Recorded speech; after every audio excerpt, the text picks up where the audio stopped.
بسم اللہ الرحمن الرحیم۔ آتے ہیں دعا کی طرف۔ جب دعا کرے گا تو کیسے کرے گا؟ فرماتے ہیں وَدَعَا بِمَا شَاءَ مِمَّا يَشْبَهُ الفاظ القرآن۔ کہتے ہیں کہ جن الفاظ کے ساتھ وہ چاہتا ہے وہ پھر دعا پڑھے، لیکن دعا ایسے الفاظ کے ساتھ ہونی چاہیے جو قرآن مجید کے الفاظ سے مشابہ ہو، جیسے کہ قرآن مجید میں ہے کہ رب اغفر لی ولوالدی یا رب اجعلنی مقیم الصلاۃ یا ربنا آتنا فی الدنیا حسنہ وفی الآخرۃ حسنہ۔ تو اگرچہ بعینی ہی قرآن مجید کے الفاظ نہ بھی ہوں، لیکن ایسے الفاظ ہوں کہ جو وہ قرآن کے الفاظ کے مشابہ ہوں، اس کے قریب ہوں، جیسے کہ اللہم اغفر لی ابی، اللہم اغفر لی یا ولی اخی، اس طرح کے الفاظ اگر ہیں تو یہ بھی ایسے ہی ہیں کہ قرآن کے الفاظ کے مشابہ ہیں، یا ایسے کلام کے جو لوگوں سے جو چیز مانگی جا رہی ہے اس طرح کا نہ ہو۔ والادعیۃ المأثورہ، اور ایسے الفاظوں کے جو منقول، جو حضور صلی اللہ علیہ وسلم سے احادیث میں منقول دعائیں ہیں، جو مناجات مقبول ایک چھوٹا سا کتابچہ اس کے اندر تقریباً اکثر جمع کر دیے گئے ہیں، تو ان کے مشابہ ہونے چاہیے۔ ایسے الفاظ دعا کے اندر کہے جائیں نماز میں۔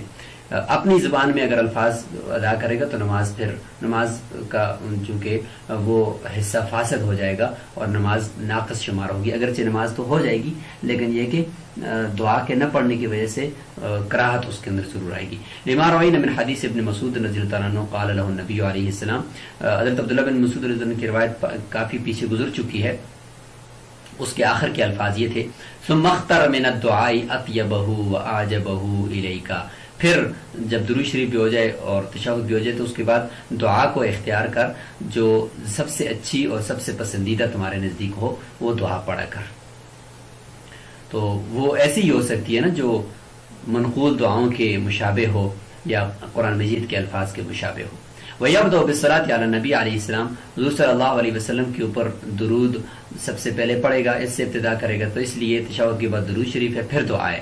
لِيَكُونَ أَقْرَبَ إِلَى الْحَاجِ إِجَابَةً، تاکہ دعا قبولیت کے قریب ہو جائے، کیونکہ درود شریف تو ہر حال میں قبول ہو جاتا ہے، تو اللہ تعالیٰ کی رحمت سے یہ بعید ہے کہ وہ دعا کا ایک حصہ قبول کر لیں، دوسرے سے کو چھوڑ دیں۔ وَلَا يَدْعُو بِمَا يُشْبِهُ كَلَامَ النَّاسِ، ایسے الفاظ کے ساتھ دعا نہیں کرے گا جو لوگوں کے کلام کے مشابہ ہوتے ہیں۔ تحرزا عن الفساد، نماز کے اس آخری حصے کے فساد سے بچنے کے لیے۔ ساری نماز تو فاسد نہیں ہوگی کیونکہ تشہد پڑھ لیا، اب تو صرف سلام رہتا ہے، تو اس لیے آخری صرف سلام کی وجہ سے صرف واجب ایک رہ جائے گا جو جس کی وجہ سے نماز کے اندر سجدہ سہو لازم ہوتا ہے، باقی فرائض تو سارے مکمل ہو چکے ہیں، تو لہٰذا نماز کا آخری جو نکلنے کا طریقہ ہے اس کے اندر تھوڑا فساد آئے گا، تو اس سے بچنے کے لیے ایسی دعا نہ کرے جو لوگوں کے کلام کے مشابہ ہوتی ہے۔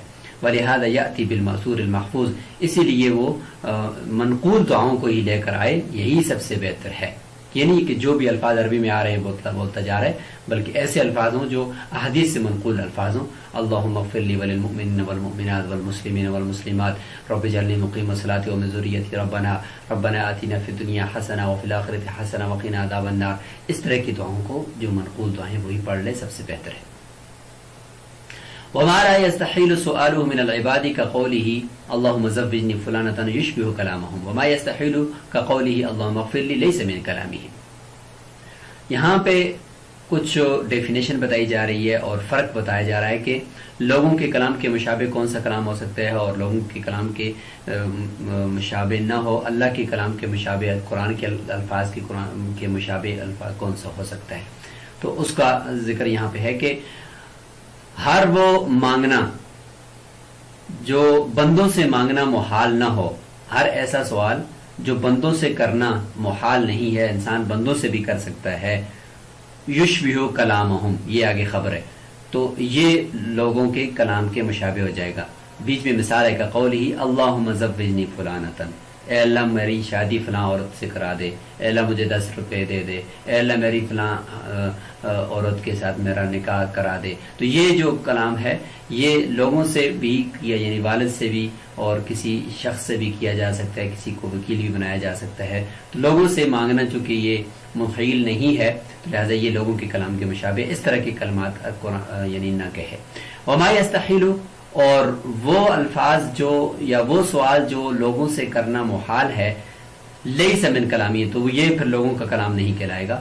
جیسے کہ اللہم اغفر لی، اے اللہ تو مجھے بخش دے. چونکہ لوگوں سے تو اللہم اغفر لی کی دعا نہیں کی جا سکتی، نہ مانگی جا سکتی ہے، تو اس لیے یہ کلام جو ہوگا یہ لوگوں کے کلام کے مشابہ نہیں ہے. اس کے ذریعے سے کہہ سکتے ہیں اللہم اغفر لی زوجتی، اللہم اغفر لی اخی، اس طریقے کے الفاظ بول سکتے ہیں.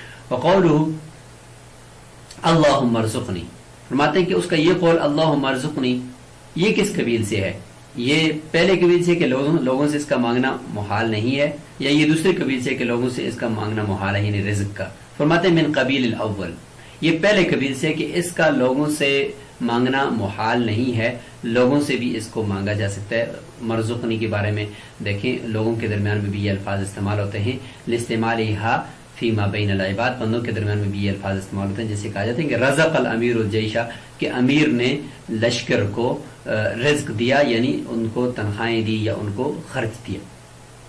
تو چونکہ یہ کلام عوام کے اندر بھی یہ چونکہ مشابہ ہے، تو اس لیے یہ پہلے کلام سے مشابہ ہوگا، یہ اس طرح کا الفاظ نہ کہے. لیکن چونکہ روایات کے اندر یہ بھی منقول ہیں، اللہم ارزقنی واہدنی وعافنی ورزقنی، قرآن میں ہے، حدیث میں یہ ملتا ہے، تو اس لیے اس کو ہم یہ نہیں کہہ سکتے کہ اس کے مشابہ ہے، بلکہ یہ اگرچہ لوگوں سے بھی مانگا جا سکتا ہے، لیکن ساتھ ساتھ اللہ تعالیٰ سے بھی رزق مانگا جا سکتا ہے، تو لہٰذا اس سے نماز فاسد نہیں ہوگی.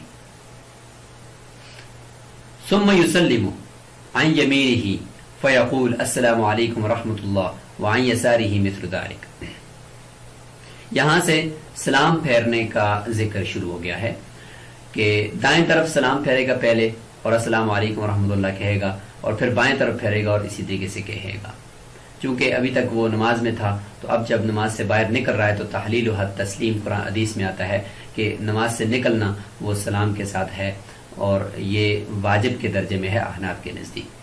لما روا ابن مسعود رضی اللہ تعالیٰ عنہ، حضرت عبداللہ بن مسعود رضی اللہ عنہ سے روایت ہے کہ ان نبی علیہ السلام کان یسلم عن یمینہ حتی یری بیاض خدہ الایمن وعن یسارہ حتی یری بیاض خدہ الایسر، کہ آپ صلی اللہ علیہ وسلم دائیں طرف سلام پھیرتے تو یہاں تک کہ ان کی جو دائیں رخسار ہے پچھلے آدمی کو نظر آتی، اور بائیں طرف سلام پھیرتے تو بائیں رخسار پچھلے آدمی کو نظر آتی تھی. اتنا زیادہ یعنی اپنے چہرے کو دائیں یا بائیں موڑتے تھے، اس سے زیادہ نہیں موڑتے تھے. اور طریقہ بھی یہی ہے کہ اتنا دائیں طرف کرے کہ کندھے تک نظر پہنچ جائے، اور بائیں طرف بھی اتنا کرے کہ کندھے تک نظر پہنچ جائے. حتی یری بیاض خدہ الایسر وینوی بالتسلیمۃ الاولی من عن یمینہ من الرجال والنساء والحفظہ. یہاں آخر میں کچھ آداب سلام کے ذکر کیے جا رہے ہیں کہ سلام پھیرتے وقت، یعنی دائیں طرف سلام پھیرتے وقت نیت کرے گا پہلے سلام سے ان لوگوں کی جو دائیں طرف مرد یا عورت یا فرشتے، حفاظت کے فرشتے موجود ہیں، ان سب کو سلام کرے گا. چونکہ ابھی تک نماز میں تھا تو نماز سے اب چونکہ نکل رہا ہے تو لوگوں کو سلام کرے، اب ان سے بات کرنی ہے چونکہ، تو لہذا سلامتی جب کرے گا تو نیت اس طرف کے جتنے بھی لوگ ہیں دائیں طرف کے سب کی کرے گا. وَكَذَلِكَ فِي الثَّانِيَةِ، اس طریقے سے بائیں طرف جب سلام پھیرے گا دوسرا سلام تو اس میں بھی وہ بائیں طرف جتنے بھی لوگ ہیں ان کی نیت کرے گا. لأن الأعمال بالنیات، اس لیے کہ اعمال کا دار و مدار اور وجود وہ نیتوں پر ہے، جتنی اچھی نیت کرے گا تو اسی کے مطابق اس کو ثواب بھی ملے گا. وَلَا يَنْوِي النِّسَاءَ فِي زَمَانِنَا، یعنی اس زمانے کے اندر، یعنی چونکہ فتنے کا دورہ ہے، اس زمانے کے اندر چونکہ عورتوں کے لیے مسجد کے اندر آنا یہ جائز نہیں ہے، تو اس لیے فرماتے ہیں کہ عورتوں کی نیت اس زمانے کے اندر نہیں کرے گا. ولا من لا شرکت لہ فی صلاۃ، اس طریقے سے ہر وہ شخص جس کا نماز کے اندر شرکت کرنا چونکہ مناسب نہیں ہے، یا یہ کہ شرکت وہ کر نہیں سکتا مرض کی وجہ سے یا کسی اور وجہ سے، تو اس کی نیت بھی نہیں کرے گا. وہ صحیح مفتفی قول یہی ہے. لأن الخطاب حضر الحاضرین، اس لیے کہ السلام علیکم کے اندر جو خطاب کیا جا رہا ہے وہ حاضرین کا حصہ ہے، اور حاضر جو لوگ ہیں ان کی نیت کرے گا، جو غائب ان کی نیت. اچھا، اب جب مقتدی ہے تو مقتدی کیا امام کی نیت بھی کرے گا؟ امام آگے ہے، اور اگر مقتدی دائیں طرف ہے تو بائیں طرف امام کی نیت بھی کرے گا. اگر مقتدی بائیں طرف ہے امام کے تو وہ دائیں طرف سلام پھیرتے ہوئے امام کی نیت کرے گا. اگر مقتدی بالکل امام کے پیچھے ہے تو پھر کیا کرے؟ تو اس کا ذکر بھی یہاں پہ آ رہا ہے. وَلَا بُدَّ لِلْمُقْتَدِي مِن نِّيَّتِ إِمَامِهِ، اپنے امام کی نیت کرنا مقتدی کے لیے سلام کے دوران یہ بھی ضروری ہے. فَإِن كَانَ الْإِمَامُ مِنَ الْجَانِبِ الْأَيْمَنِ، اگر امام دائیں طرف ہے تو آب الایسر یا بائیں طرف ہے تو نواہ فیہم، تو نیت کرے گا اس امام کی ان جانب کی طرف، یعنی ان لوگوں میں جب باقی سب کی نیت کرے گا تو ساتھ ساتھ امام کی نیت بھی کرے گا۔ وَإِنْ كَانَ بِحَذَائِهِ، اگر وہ بالکل امام کے مقتدی کے امام بالکل سامنے ہے تو نواہ فی الاولی عند ابی یوسف، امام ابی یوسف رحمۃ اللہ فرماتے ہیں کہ پہلے اسلام کے اندر امام کی نیت کر دے گا، ترجیحا للجانب الایمن، دائیں جانب کو ترجیح دیتے ہوئے۔ وعند محمد، اور امام محمد رحمۃ اللہ کے نزدیک، اور یہی امام ابو حنیفہ رحمۃ اللہ علیہ سے روایت ہے کہ نواہ فیہما، دونوں سلاموں کے اندر امام کی نیت کرے گا، لأنہ ذو حد من الجانبین، اس لیے کہ دونوں جانبین سے امام حصہ پانے والا ہوگا، لہذا دونوں جانب امام کی نیت کرے گا، اور راجح قول امام ابو محمد رحمہ اللہ کا ہی ہے۔ یہاں تک تو تھا مقتدی اور امام سے متعلق۔ اب منفرد اکیلا نماز پڑھنے والا آدمی، اس کے دائیں بائیں تو کوئی بھی نہیں ہوتا، وہ کس کی نیت کرے گا؟ تو فرماتے ہیں کہ والمنفرد ینوی الحافظۃ علی غیر، منفرد اکیلا آدمی وہ اپنے دائیں بائیں جو فرشتے حفاظت کے ہیں ان کی ہی نیت کرے گا، اور کسی کی نہیں کر سکتا، کیونکہ اور کوئی ہے نہیں ہے قریب میں۔ لأنه ليس معه سواهم، اس لیے کہ فرشتوں کے علاوہ اس کے ساتھ اور کوئی بھی نہیں ہے۔ والامام ینوی بالتسلیمتین هو صحیح، اور امام دونوں سلاموں کے اندر نیت کرے گا، دائیں طرف بھی اور بائیں طرف بھی، اور دونوں میں نیت وہ فرشتوں کی بھی کرے گا، اور دونوں طرف وہ فرشتوں کی نیت بھی کرے گا۔ ولا ینوی فی الملائکۃ عددا محصورا، لیکن کوئی متعین تعداد ملائکہ کی اس کی نیت نہیں کرے گا کہ میں اس طرف اپنے کرامن کاتبین میں سے صرف ایک کی نیت کرتا ہوں، بائیں طرف بھی دوسرے کی نیت کرتا ہوں، صرف ایک کی۔ تو فرشتوں کی تعداد کو متعین کر کے نیت نہ کرے، بلکہ مطلقاً کہے، کیونکہ کوئی تعداد متعین تو فرشتوں کی ہے نہیں ہے جو انسان کے ساتھ حفاظت کرنے والے ہیں۔ لأن الاخبار فی عددهم قد اختلفت، اس لیے کہ فرشتوں کی تعداد کے بارے میں کہ ہر انسان کے ساتھ کتنے فرشتے ہوتے ہیں تو احادیث اس بارے میں مختلف ہیں، 5 6 7 8 بہت سارے اقوال ہیں۔ تو فاشبہ الایمان بالانبیاء علیہم السلام، انبیاء علیہم السلام کے اوپر جو ایمان لانا ہے ان کی تعداد کو متعین کیے بغیر، کم و بیش 1,24,000 کہا جاتا ہے نا، تو کم بھی ہو سکتے ہیں زیادہ بھی ہو سکتے ہیں، اس لیے بغیر تعداد کے ان کے اوپر ایمان لانا ہے۔ تو اس طریقے سے بغیر تعداد کے بھی جو حفاظت کے فرشتے ہیں ان پر ایمان لانا ہے۔ ثم اصابت لفظۃ السلام واجبۃ عندنا، اب جو السلام علیکم ورحمۃ اللہ کا لفظ ہے تو یہ کیا حیثیت رکھتا ہے؟ تو احناف کے نزدیک یہ واجب ہے، لیس بفرض، فرض نہیں ہے، کیونکہ تحلیل حد تسلیم روایت میں آتا ہے۔ تو اس امام شافعی رحمۃ اللہ علیہ کی اس روایت کی وجہ سے، جس کو یہ دلیل بناتے ہیں، اس کی وجہ سے ہم کم از کم وجوب کو ثابت کر سکتے ہیں، لیکن فرضیت اس سے ثابت نہیں ہو سکتی۔ خلاف علیہ شافعی رحمہ اللہ، امام شافعی رحمہ اللہ اس کو فرض سمجھتے ہیں، وہ فرماتے ہیں کہ آپ صلی اللہ علیہ وسلم کا فرمان ہے تحریم حد تکبیر و تحلیل حد تسلیم، کہ تکبیر تحریمہ کے ذریعے سے نماز وہ ہے کہ اس انسان کے اوپر سب چیزیں حرام ہو گئی تھی، اب اس کو حلال کرنے کے لیے تسلیم ہے، تو لہذا اس سے پتہ چلا کہ یہ فرض ہے، چونکہ بہت زیادہ تاکید آئی ہے۔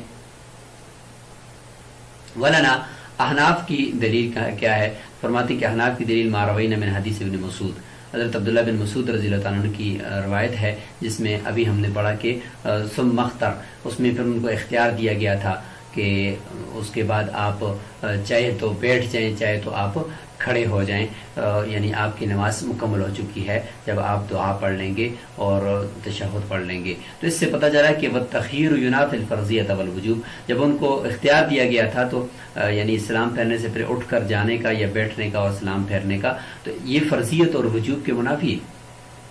اگر فرض ہوتا سلام تو پھر ان کو یہ کہا جاتا ہے کہ سلام کے بغیر آپ نہیں اٹھ سکتے، جبکہ ان کو اختیار دیا گیا تو یہ اختیار دینا یہ فرضیت اور وجوب کے منافی ہے۔ البتہ الا ان اثبتنا الوجوب، لیکن وجوب ہم نے ثابت کر دیا بیما رواہ، امام شافعی رحمۃ اللہ نے جو روایت کیا ہے احتیاطاً، جبکہ امام شافعی رحمۃ اللہ کے نزدیک وجوب کا کوئی درجہ ہی نہیں ہے، یا تو ڈائریکٹ فرض ہے یا پھر سنت ہے، اس لیے انہوں نے فوراً فرض کا ہی قول کیا، اور فرض چونکہ تاکید کے ساتھ کیا تھا تو فرض کا قول کر دیا، واجب ان کے نزدیک نہیں ہے۔ تو احناف کے نزدیک چونکہ واجب بھی ایک مستقل ایک حکم رکھتا ہے، تو اس لیے احناف نے اس کو واجب کا درجہ حدیث کی وجہ سے دے دیا۔ وبمثلہ لا تثبت الفرضیہ، اور اس طرح کی روایت سے فرضیت ثابت نہیں ہو سکتی، دلیل ظنی ہے، فرضیت تو دلیل قطعی یعنی قرآن کی آیت سے یا دلیل حدیث متواتر سے ثابت ہوتی ہے، جبکہ اس سے روایت سے کم از کم فرضیت ثابت نہیں ہوگی، البتہ وجوب ثابت کرنا یہ ممکن ہے۔ تو یہاں تک ہم نے باب صفت الصلاۃ یعنی نماز کا مکمل طریقہ تکبیر تحریمہ سے لے کر الحمدللہ سلام تک ہم نے مکمل کر دیا ہے، اور انشاءاللہ ابھی کچھ قرات کے تفصیلی مسائل ہوں گے، پھر امامت کے مسائل ہوں گے، پھر جماعت کے ساتھ نماز پڑھنے کے مسائل ہوں گے، انشاءاللہ اس طریقے سے کچھ فصول اور ابواب آگے چلتے رہیں گے۔ السلام علیکم ورحمۃ اللہ وبرکاتہ۔